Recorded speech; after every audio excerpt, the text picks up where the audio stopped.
The family forced their daughter to marry an old stranger for a cow. What happened next? The Arizona sun beat down mercilessly on the parched land as gunfire cracked through the dry air like a whip against leather. Thomas Buck Sullivan crouched behind the overturned water trough, his custom Colt peacemaker steady in his weathered hand. The smell of gunpowder and dust filled his nostrils as he waited, counting silently. 1, 2, 3. He rose in one fluid motion, drawing his engraved peacemaker with practiced precision and squeezing off 3 perfect shots in less than 2 seconds. 3 members of the Garretson gang dropped where they stood, their bodies hitting the parched earth with dull thuds. But Buck didn't see the 4th man. The outlaw emerged from behind the burning barn, Winchester rifle raised, aimed squarely at Buck's back. A sharp crack split the air, not from the outlaw's rifle, but from a chunk of firewood that smashed against the man's skull. He staggered, and before he could recover, a small figure tackled him to the ground with surprising force.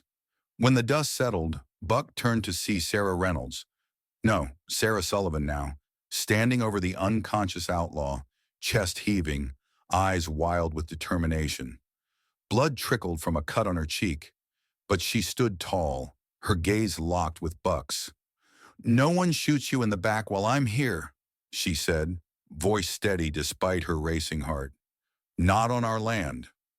Buck stared at her, seeing the slip of a girl, his wife in name only just months ago, as if for the first time.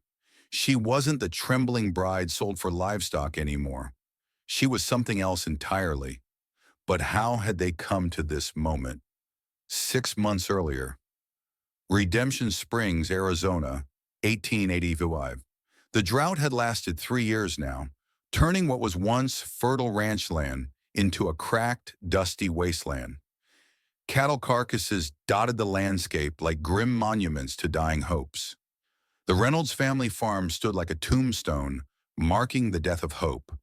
Barn leaning, fields barren, cattle dying one by one. Inside the small farmhouse, William Reynolds sat at the kitchen table, fingers steepled, face carved from years of worry. His wife Martha stood by the stove, stirring a pot that contained little more than water and the last of their potatoes. Sarah, their youngest at 18, swept the packed dirt floor, the hem of her dress worn thin.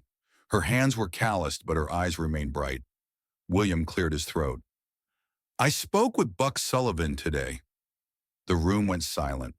Martha's stirring stopped. Sarah froze mid-sweep.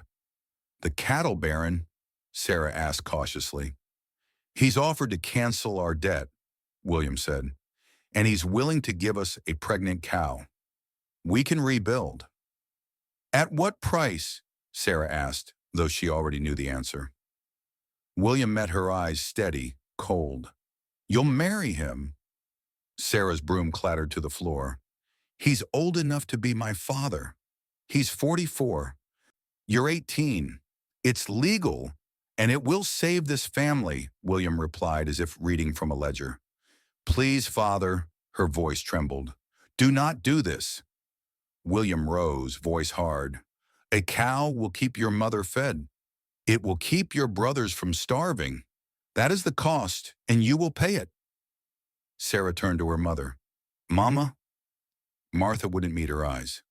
"We do what we must," she whispered, and that was that. The wedding was held in the small white church on the edge of town. No flowers, no music, just the creak of pews and the weight of judgmental eyes. Sarah wore her mother's old dress, yellowed lace and faded ribbon. Her hands trembled in her lap. Her hair had been braided too tightly by one of her older sisters, as if to physically stop her from thinking too much. Buck Sullivan stood tall in his black coat, shoulders broad and face unreadable. His reputation preceded him.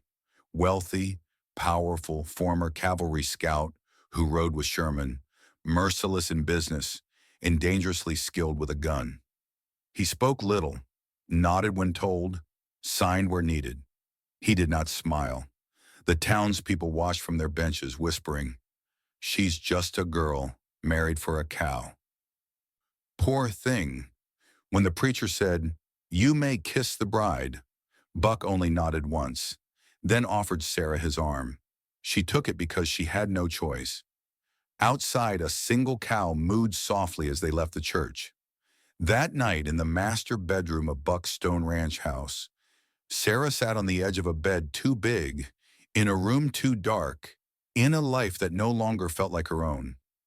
Buck stood by the window, a lantern flickering beside him. He did not move toward her.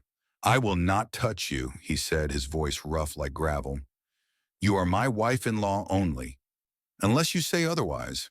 He took a blanket from the bed and walked to the chair near the window, settling in with the heaviness of a man who had long ago stopped hoping for warmth. Sarah watched him for a moment, then lay down fully dressed, eyes wide in the darkness. Her heart beat wildly in her chest. She had feared something worse. Yet this silence, this void, was almost stranger. Outside, the prairie wind howled, rattling the shutters like bones. She turned her face to the pillow and let the tears come. The Double S Ranch greeted Sarah with a silence that pressed against her ribs. Through the frost-covered window, the horizon stretched wide and dry, the prairie suffocating under the weight of the drought. Somewhere beyond the hills, coyotes howled their mournful chorus. The ranch was vast, 1,000 acres of the best grazing land in the territory, though the drought had reduced much of it to dust. Buck was gone before sunrise. Sarah heard the faint thump of his boots, the front door shutting softly but firmly, like a man trained not to disturb anyone, even in his own home. She wandered the house, trailing her fingers along furniture polished too clean. No photographs, no flowers, no scent of food, save for a single loaf left on the table beside butter wrapped in linen. Buck worked from dawn to dusk, inspecting cattle, repairing fences, managing ranch hands who looked at Sarah with awkward sympathy, but said nothing. It wasn't cruelty, it was distance. That afternoon, Buck showed Sarah how to check the fence lines. "Water's scarce," he explained, demonstrating how to repair a leaking trough. "Every drop counts." His hands moved with practiced efficiency, strong and sure. Sarah watched closely, noting how different these hands were from her father's. These belonged to a man who built things to last. In town, all eyes followed Sarah. Whispers curled through the wooden walls of the general store like smoke. "That's her, Sullivan's girl, the one he married for a cow. Pretty enough, but barely grown. Poor thing, or maybe clever." Luke Carter, whom Sarah had once danced with at a harvest festival, snorted as he passed her in the aisle. "Didn't peg you for the livestock type, Sarah," he said loudly. She held her chin high and paid in silence. But inside, the words cut deep. That night, Sarah stood by the kitchen window. Her tea had gone cold. She did not hear Buck approach. He set a steaming cup beside hers without a word, then turned away. It was peppermint tea, the kind her mother used to brew when she cried. Small gestures followed. She found her gloves torn from gathering firewood, stitched and mended on her windowsill. A book of poetry appeared beside her pillow, with a red ribbon marking a page about resilience. At first, she thought it coincidence, but she began to see patterns in the quiet. Buck never asked what she wanted, but somehow, he gave it anyway. One evening, Sarah was exploring the far corner of the property. There, beneath a gnarled oak tree, she found a small, well-tended grave. The headstone read simply, "Elizabeth and Jane Sullivan, beloved wife and daughter, forever in our hearts." "You shouldn't be here," a voice said behind her. Sarah turned to find Ruby, the elderly woman who cooked and cleaned at the ranch. "I'm sorry," Sarah said. "I didn't mean to intrude." Ruby sighed. "It's not my place to tell, but you're his wife now. You have a right to know." And so Sarah learned the truth. Buck had once been different, warmer, more alive. Married to a school teacher named Elizabeth, they had a daughter, Jane, with her father's eyes and her mother's laugh. One winter, While Buck was away buying supplies, the Jackson gang passed through. They robbed the general store, then headed toward the hills. When Buck returned, the house had been ransacked. Elizabeth and Jane were gone. He tracked those men for 4 days, Ruby said, voice dropping to a whisper, through snow and ice. When he found them, she shuddered. They say he killed all 7 men, some with his knife when the bullets ran out. But it didn't bring them back, Ruby continued, and the man who returned wasn't the same. That night, Sarah could not sleep. She thought of the mended gloves, the peppermint tea, the way Buck never looked anyone in the eye for too long. She thought of a man who had tracked killers through winter to avenge his family. A man living in a house of ghosts, fighting to keep them from swallowing him whole. The next morning, Buck frowned at tracks near the creek bed. "Riders," he muttered, eyes narrowing at the horizon. "Not locals." He turned to Sarah. "Keep your eyes open. Something's not right." Days passed with quiet grace. The wind still carried dust across the fields, but something inside the Double S ranch was shifting, softly, slowly, like thawing earth after winter. One morning, Sarah noticed Buck working by the southern fence, his back to the house, sleeves rolled high, sweat on his brow. The sun was cruel that day, pressing down on the land like a curse. Without thinking, she poured cold water into a canteen, wrapped it in a wet cloth to keep it cool, and walked out barefoot across the yard. Buck didn't hear her approach. When she held the canteen out to him, he paused. For a moment, she thought he might refuse, but he took it. Their fingers brushed. He nodded once and drank in silence. No words, but something unspoken passed between them, light as prairie grass in the wind. Later that week, Sarah stood in the empty garden plot behind the house.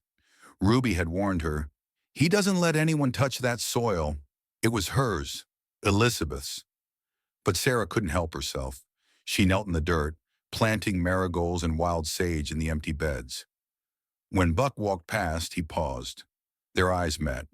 He said nothing, just looked at the flowers, then at her, and nodded before walking on. The next morning, she found a small bag of wild rose seeds left beside her gloves. Sarah had begun learning to ride alone, stubbornly refusing to ask Buck for help. The stallion spooked at a rattlesnake near the creek bed. Her foot slipped from the stirrup, and she fell hard. The next thing she remembered was Buck's voice, sharp with fear, as he dismounted and rushed to her side. "Sarah, no! Stay still! Damn it, do not move!" She tried to speak, but pain shot through her side. He lifted her, arms steady but shaking, and carried her all the way to the house.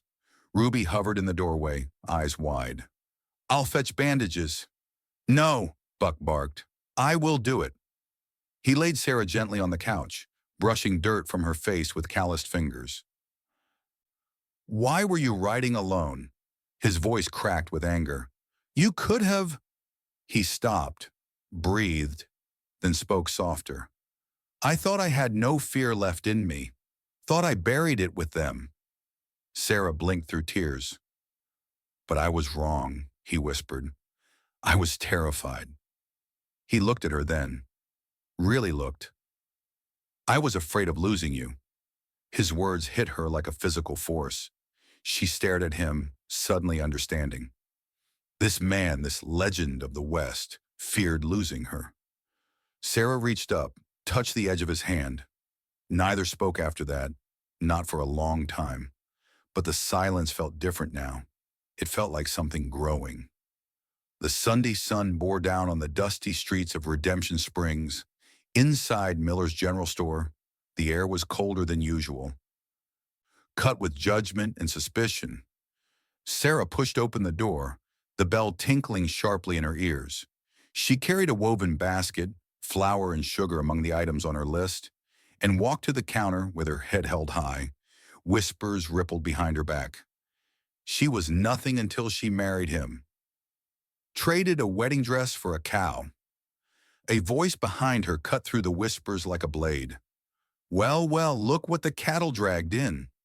She turned. Luke Carter, tall, confident, his smirk as fresh as it had been years ago when he tried to kiss her behind the schoolhouse. You still remember me, Sarah? Or has your memory faded living up in that big house with your husband? He drawled. She said nothing, but color heated her cheeks. Her fingers curled into fists around the basket handle. Luke stepped closer. Tell me, was it worth selling yourself for a cow? Or was it just a really good cow? The store went silent. The whispers stopped mid-breath. Sarah steadied herself. You don't know anything about me, he sneered, leaning in. Oh, I know plenty. I know you were a poor girl with too many dreams, and now you're just the old man's wife. Everyone knows it. Burning shame, burning fury. She turned face flushed, stepping toward the door. Then the door slammed open. Buck. His boots struck the wooden floor like thunder. In 2 strides, he was beside her. Tall, broad, dust on his coat, eyes narrowing as he assessed the situation. What's going on here? He asked, voice low and edged with steel. Luke laughed. Just reminding your little bride where she came from. Buck's jaw twitched. He turned slowly to face the store. All eyes fixed on him. She is my wife, he said, each word deliberate, reverberating in the quiet. And no one speaks to her that way, not while I'm breathing. Luke opened his mouth to retort, but Buck stepped forward, closing the gap between them. You want to say something else, son? Buck asked coolly. Say it to me. Luke swallowed. His confident posture faltered. Just joking, he muttered. Good, Buck replied. Joke somewhere else. With that, he turned, his hand finding Sarah's. He didn't release it. The store remained silent. Buck guided her toward the door.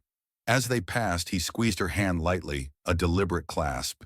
His presence felt like protection, more solid than any wall. I don't care what they say, he said quietly. You're not theirs to judge. On the wagon seat back to the ranch, Sarah glanced at Buck. Why did you come to town? She whispered. He turned to her, eyes steady. I was on my way anyhow, he said quietly then. But I heard my heart beating faster than it should have. Sarah realized then something had shifted. She felt not just protected, but seen. Not just defended, but chosen. But the peace wouldn't last. As they crested the rise that led to the Double S, Buck pulled the wagon to a sudden halt. His hand went to his holster. Riders, Buck said, eyes narrowed at the horizon. Too many, moving fast. A dust cloud appeared, topped by the silhouettes of men on horseback. Get down, Buck ordered, helping Sarah from the wagon. Head for the trees. What's happening? Sarah demanded, fear rising in her throat. Buck's face was grim. Wild Bill Garretson. His cousins rode with the Jackson gang. I killed 3 of them. He handed her a small pistol from beneath the wagon seat. Go, now. But Sarah stood her ground. No, she said firmly. I won't run. Sarah, I'm no longer the girl who was traded for a cow, Sarah interrupted, voice shaking but determined. I'm a Sullivan, and Sullivans don't run. This is our home. Something in Buck's expression broke, or perhaps something was finally rebuilt. He nodded. Then we fight. They barely made it back to the ranch in time. Buck positioned his men strategically, 3 at the barn, 2 at the bunkhouse, 4 with him at the main house. Sarah insisted on staying, loading rifles and passing ammunition. The Garretson gang arrived at sunset, 15 riders strong, silhouetted black against the reddening sky. A tall figure rode forward. Wild Bill Garretson sat easy in his saddle, a wide-brimmed hat shading a face weathered by sun and malice. His gun belt held 2 ivory-handled Colts. Sullivan, he called out, I know you're in there. Come out and talk like a man. Buck stepped onto the porch, rifle in hand. What do you want, Garretson? Just that pretty creek of yours. In this drought, water's worth more than gold. Sign it over, and we'll ride out peaceful like. Buck's voice carried clear across the yard. This land, that water, they're mine by law and by right. I've defended them before. I'll defend them again. Garrison spat in the dust. Have it your way. He raised his arm and his men spread out, moving toward the ranch from all sides. The first shot came from somewhere to the left, a warning that kicked up dirt near the porch steps. Buck didn't flinch. He raised his Winchester and fired back with practiced efficiency, each shot finding its mark. He hadn't been a cavalry scout for nothing. The shooter's horse screamed and fell, pinning its rider, and then hell broke loose. Gunfire erupted from all directions. Buck's men returned fire from their positions. Sarah ducked behind an overturned table, passing loaded rifles to Buck as he emptied each one. A bullet shattered the window above her, showering her with glass. She bit back a scream, hands steady despite her racing heart. "They're trying to circle around back," one of the ranch hands shouted. Minutes stretched into what felt like hours. The air grew thick with gunpowder and dust. A bullet grazed Buck's shoulder, tearing his shirt and leaving a bloody streak, but he kept firing. "We're running low on ammunition," a voice called. Sarah looked at the dwindling supply beside her, then at the shed across the yard where she knew more was stored. "I'll go," she said to Buck. He grabbed her arm. "No, too dangerous." "There's no choice," she insisted. "You need to keep shooting. I'm smaller, faster." Before he could argue, she was gone, slipping out the back door and staying low as she ran for the shed. Bullets kicked up dirt around her feet, but she made it, throwing herself inside and grabbing boxes of ammunition. She stuffed them into a canvas bag and prepared to run back. That's when she heard the shout from the barn. Flames were licking up the wooden walls, bright against the darkening sky. Two of Buck's men were trapped inside. Clutching the ammunition bag, Sarah ran toward the barn instead of the house. She reached the back door just as one of the ranch hands stumbled out, coughing, his partner unconscious over his shoulder. "Get him to safety," Sarah commanded. "I'll get this to the house." She turned to run again but stopped dead. Wild Bill himself stood between her and the main house, pistol raised. "Well, well, Sullivan's little wife," he drawled. "Drop the bag. Girl." Sarah froze, the ammunition heavy in her hands. Her eyes darted toward the house. "I said drop it," Garretson repeated, cocking his pistol. Slowly, Sarah lowered the bag to the ground. As she straightened, she saw movement behind Garretson. Buck, blood streaking his face, was creeping up behind the outlaw leader. She needed to keep Garretson talking. "Why are you doing this?" she asked. "It's just water." Wild Bill laughed. "Just water? In Arizona, water is everything. But this ain't just about water. Your husband killed my kin." "Your kin murdered his family," Sarah said, gaining confidence as Buck drew closer. "His wife, his little girl." Something ugly twisted in Garretson's face. "Accidents happen in our line of work." "It wasn't an accident," Sarah said coldly. "It was murder, and now you're here to do the same." "Smart girl," Garretson sneered, raising his gun higher. "Too smart for your own." Buck struck then, a crushing blow to the back of Garretson's knee.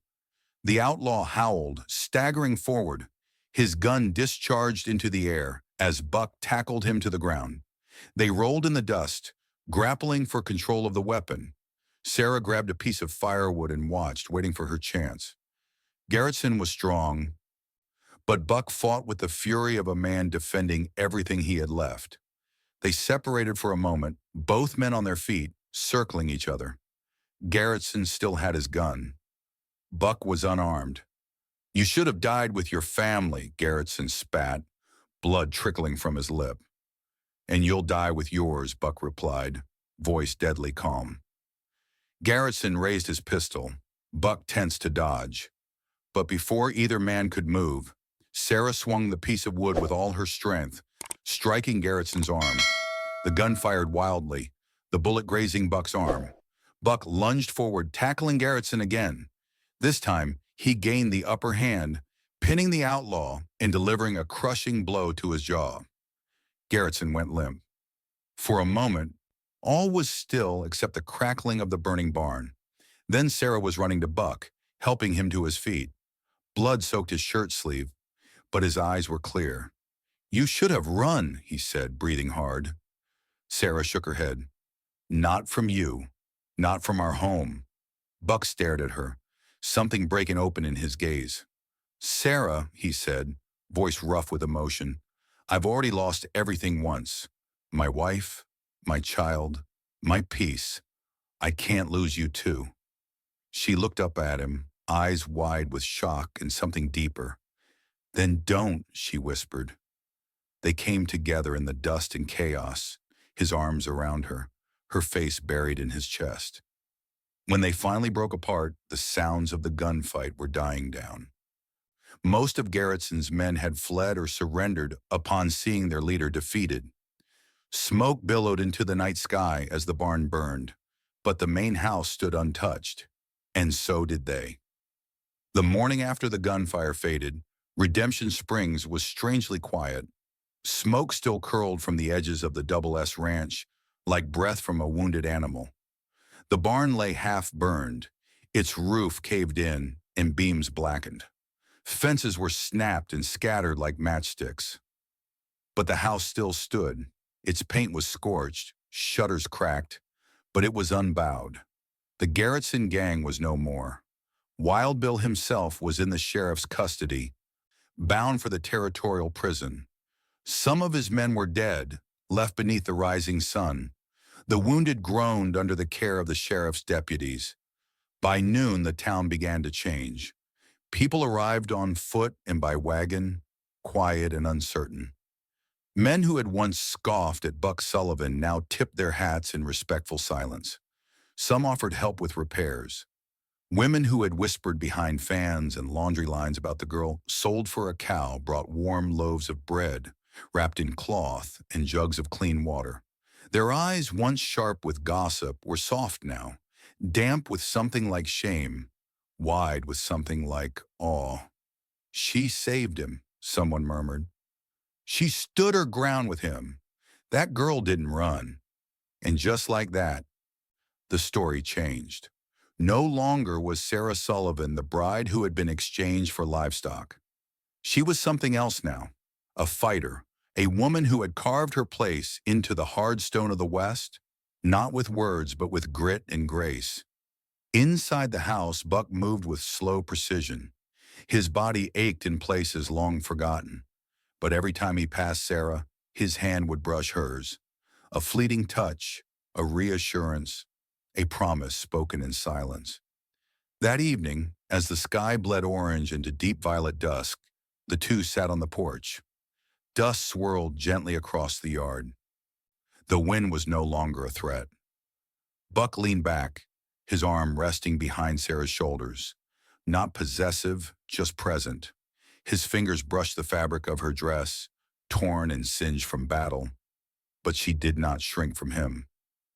"Do you think it's over?" she asked. "For now," Buck replied. After a pause, he added quietly, "You should know. I've never trusted anyone the way I trust you." She turned to look at him, startled. He smiled, not a smirk, but a true, worn smile that softened every sharp edge of his weathered face. "I mean it," he said. "You didn't run, and because of that, neither did I." Sarah reached for his hand. Their fingers wove together, calloused and warm. 2 months later, spring came to Redemption Springs. The cracked earth softened beneath gentle rains. Wildflowers sprang up in surprising places, between fence posts, along wagon ruts, even through the soot-blackened corners of the new barn. At the Double S, the pace slowed, but the work never stopped. Buck and Sarah rebuilt what had been lost. They cut new boards for the barn, hammered nails into fresh timber, restrung wire across the corral gate. Their silences were no longer heavy. They were companionable, like an old song hummed under breath. One morning, Buck took Sarah to the shooting range he'd set up behind the house. Time you learn properly, he said, placing his prize colt in her hands. Out here, everyone needs to know how to shoot. She took to it naturally, her eye keen, her hand steady. By the end of the week, she could hit a can at 30 paces. Buck nodded with approval. You're a natural, Mrs. Sullivan. For the first time, the name didn't feel like a brand. It felt like a badge of honor. Later that day, Sarah knelt in the dirt near Elizabeth and Jane's graves, pressing marigold roots into the earth beside sprigs of mint. Behind her, Buck approached with a canteen and handed it to her without a word. She smiled as she took it, brushing his fingers. He didn't flinch. Instead, he lingered. Elizabeth would have liked these flowers, he said quietly, and she would have liked you. Buck unrolled plans on the table that evening. Thought we might expand the north pasture, add another windmill. Sarah nodded. Our land, our future. That afternoon, walking back from the far pasture, they paused by the new stretch of fencing Buck had built. The sun dipped low, painting everything in amber. I used to think, Sarah said, that the day my father sold me to you for a cow was the day my life ended. She looked at him, eyes shining with something deeper than tears. But it wasn't the end, not even close. You gave me something I didn't know I needed. A home, a choice, a future. Buck looked at her. The lines of his face softened. Not a trade, he said, a beginning. She reached for his hand and he took it without hesitation. As the sun set behind the mountains, Buck's hand found the worn colt at his side, not from fear, but from habit. For the first time in years, he had something worth protecting, something worth living for. They walked the fence line in the warm hush of spring, shadows stretching behind them, the scent of new blossoms in the air. The land was blooming again, and so were they. If this story moved your heart the way Sarah and Buck moved each other's through hardship, healing, and the kind of love that grows in the most unlikely soil, then don't forget to hit that subscribe button for more tales of the American frontier.